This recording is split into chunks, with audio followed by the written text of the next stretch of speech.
The shapes that you see on this logo are just iconic. And you know, it's scary to mess with something this good.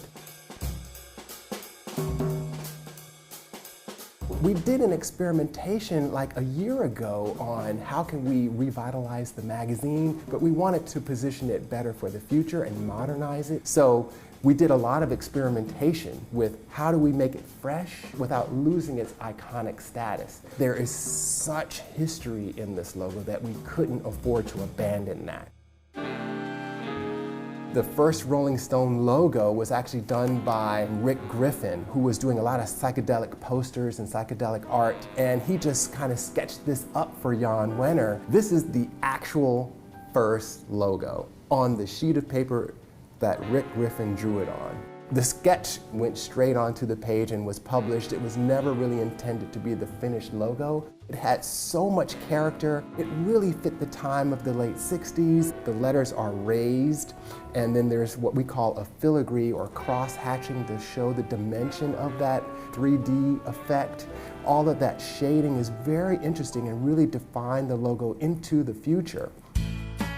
So in the late 70s, Jim Parkinson, along with art director Roger Black, redid the logo. And as you can see, this is a pretty radical change from this kind of hand-drawn sketch. That cross-hatching of filigree is still in this version, but yet it's more modernized for that time in the late 70s.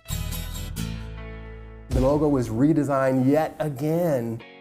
This is the logo that most of our readers today are familiar with. But as you can see, a lot of those antique qualities from the very beginning, the shading, the three-dimensionality, the filigree, the swash, all of those kind of historic kind of touches were modernized in this version. Well, what does modernizing the logo mean? We went back to Jim Parkinson again and said, you know what? We've got to use your talent and your association with the magazine. You know what this magazine is all about. So we did, as you can see, tons of iterations and sketches, but then what struck us was that original idea of the flat logo. Let's pursue that. Well, how much of the legacy touches do we keep? We kind of streamlined some of the serifs here. He actually made the size of the R larger. If you notice, the dip of this serif down here is lower than the rest of the letter forms. And then he also went in and kind of smoothed out all of the letter forms so that they are more cohesive. With this one, it is clean and modern and focusing just on the letter forms themselves. But yet, the overall logo still looks like the brand. I mean, look at this back in the day. Look, here's how we started, right?